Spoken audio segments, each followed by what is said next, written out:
Oh, it's all right. Good afternoon and welcome to Solent Sports News. I'm Erin Dugan and these are your stories at 4:30. The BBC have reinstated Gary Lineker as a Match of the Day presenter. Lineker was removed last week by the BBC after making criticisms of Suella Braverman's migrant policy on his Twitter account, comparing the policy to that of fascist regimes.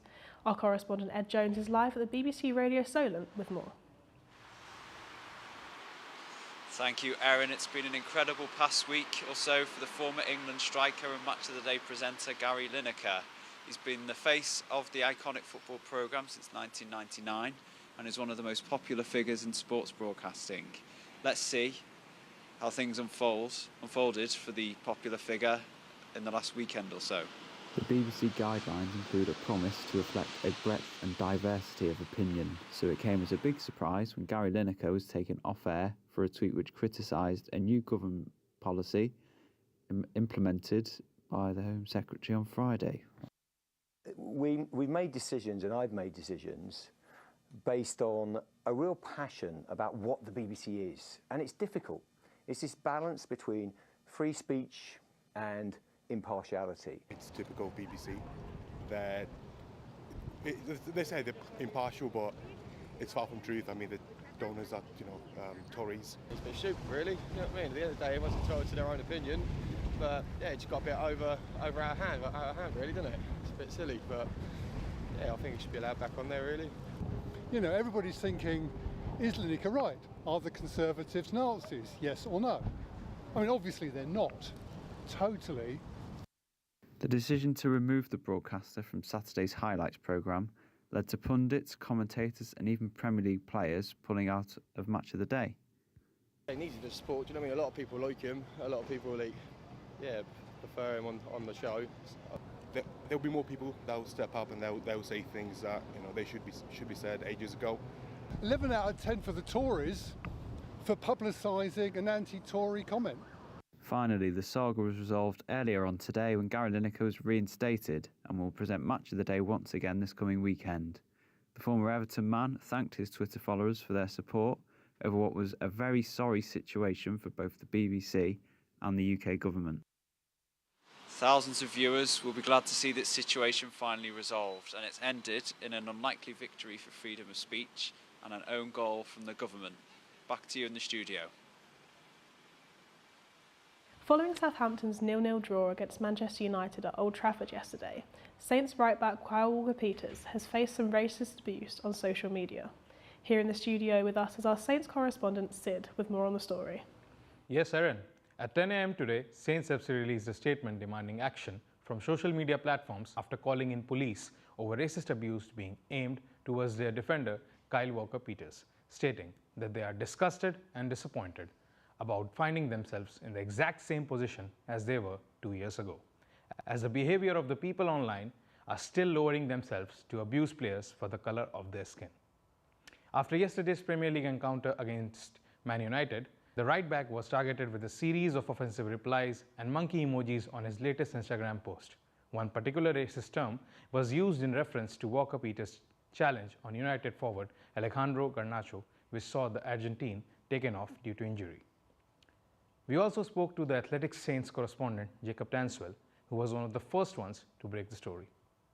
Unfortunately, these type of events seem to occur for a lot of black players at the moment. And Kyle Walker-Peters did nothing wrong. All he did was make a really good slide tackle on Garnacho, and Garnacho came off worse for it. So yeah, it's really, really poor. And Southampton are well within their rights to be so strong and damning about it.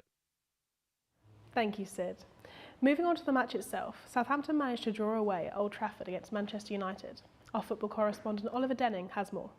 Southampton Football Club drew 0-0 with Manchester United at the weekend. This point away at Old Trafford is vital for the Saints, as they are currently rooted at the bottom of the Premier League. I think it's a really good result, actually. Nobody expected us to go to Man United and get anything out of the game at all. It was written off before we even got there. I was quite optimistic because we got written off against Chelsea and Ruben Salas managed to get a performance out of them, and he got a performance out of them again. However, Manchester United were down to 10 men for the majority of the match, so perhaps it was an opportunity missed.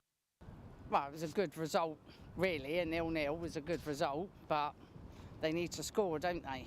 We need to get games up because I think the Championship at the moment is their only option. Despite this, Southampton's athletic reporter Jacob Tanswell does see the game as an overall positive for the side. It was such a good opportunity, and they looked confident, and I think their performance as well, even when it was 11v11, they were causing issues. Walcott had a really good chance in that first half when Casemiro was still on the pitch. So I think Southampton probably came away from that happy because they avoided a loss. They've got Brentford on Wednesday, so they can build on it. But as Ruben Silla said afterwards, I think that was a real good opportunity to really snatch the 3 points. We are not happy with the point, but we are really happy with the performance that we put in the pitch and the way that we show the character. 11 against 11 or against 10 men. I think we show identity, we show the things, the principles that we have in our game. And we saw a team again playing together, wanting to be together, wanting to get something from the game. So disappointed about the point, but very happy with the performance. Under the management of Ruben Sellers, Tanswell is optimistic about Southampton's chances in avoiding relegation, in what is possibly the tightest relegation battle in many years. You probably were looking at 35, 36 points to just sneak survival. And I think what you've seen from Ruben Sellers recently is a real tactical shrewdness. He's probably set up Southampton the best out of all three of the managers this season. This enthusiasm for the current manager is also shared by the fans, as the cloud of Nathan Jones has been replaced by some Sellers sunshine. I think everyone's a lot more happy with him in charge than it was Nathan Jones. I don't think anyone had any really respect for him, and no one actually wanted him at all. So I think you can see now at least the players look like they're behind him. So I think we still might be doomed, but we've got a bit more chance than we did a couple of weeks ago, that's for sure. With the Saints' next game in just 2 days at St Mary's, Southampton will need to carry on this momentum in a bid to escape the relegation zone before the weekend. I'm Oliver Denning, Solent Sports News. Similar to the men, the Saints women drew 0-0 with Blackburn Rovers yesterday at St Mary's. This is the Lady from the South's sixth draw of the season, which leaves them third in the table on 27 points. They go on to face Durham next week at St Mary's and will look to capitalise on their home advantage and get the 3 points. Eastleigh bounced back from their midweek loss to Yeovil with a 1-0 victory over Oldham Athletic on Saturday. Danny Whitehall's 72nd minute winner secured the victory for the Spitfires, who sit 5th in the National League table. Eastleigh go on to face second place Notts County tomorrow night in Nottingham. Burnley Football Club have released a statement saying that the club has been placed under a transfer embargo after they submitted their accounts late. Vincent Kompany's side are flying high in the second tier and through to the FA Cup quarter-finals against Manchester City. Despite the embargo, the club are confident that the issue will be resolved swiftly. England's Six Nations loss to France on Saturday was their worst ever, with a home defeat against France, 53-10. Up next, the Lions are up against table toppers Ireland, and coach Steve Borthwick is hopeful for a comeback.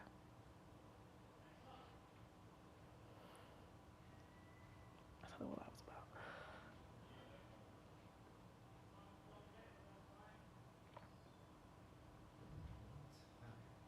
I don't know.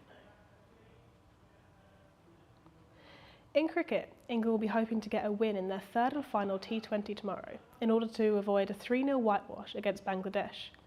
Bangladesh defeated England yesterday in the second T20 international at Mirpur to clinch the series. Batting first, England were bowled out for a mere 117, which was later chased by Bangladesh with 7 balls to spare. Australian Test captain Pat Cummins' mother, Maria, passed away after battling cancer for 15 years. Pat Cummins has flown back home from the ongoing tour of India and has taken a break from the game with immediate effect. The Aussie skipper is also doubtful for the World Test Championship final, which is carded to take place at the Oval in London in June. Here to tell us more about the World Test Championships is Neil. Yes, a very good afternoon to you, Erin. Australia have finally found their opponents for the World Test Championship final at the Oval in London, and it's the losing finalists from the last World Championship final, which took place at the Ageas Bowl in Southampton in 2021. The showpiece final was originally scheduled to take place at the home of cricket at Lord's back in 2021, but due to the coronavirus pandemic, the venue was shifted to Southampton. And let me remind you, all our viewers, the reason behind that. Southampton's Ageas Bowl is the only cricket stadium in the world which has a hotel with the ground itself. In a tricky time to play sport, Southampton's Ageas Bowl was seen as a perfect venue to host a game of that magnitude.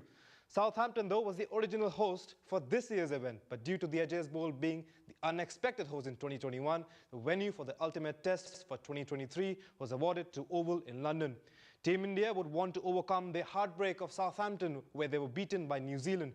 India and Australia face off in a heavyweight clash at the Oval from the 7th June to the 11th. Back to you, Erin. In tennis, it's looking good for the Brits in Indian Wells. Emma Raducanu, Jack Draper, Cam Norrie and Andy Murray all won on Saturday to make it through to the third round of the Californian tournament. Murray defeated Romanian Radu Albot to set up a meeting with Draper in the next round. Hampshire's very own Justin Rose tied in 6th place during the Players' Championships on Sunday. The 42-year-old said he had a special third round before bogeying his final hole, finishing with a final score of 8 under. Rose will be looking to make a comeback next month at the Masters tournament in America. And that's all we have for today. I've been Erin Dugan, and thank you for watching Solent Sports News.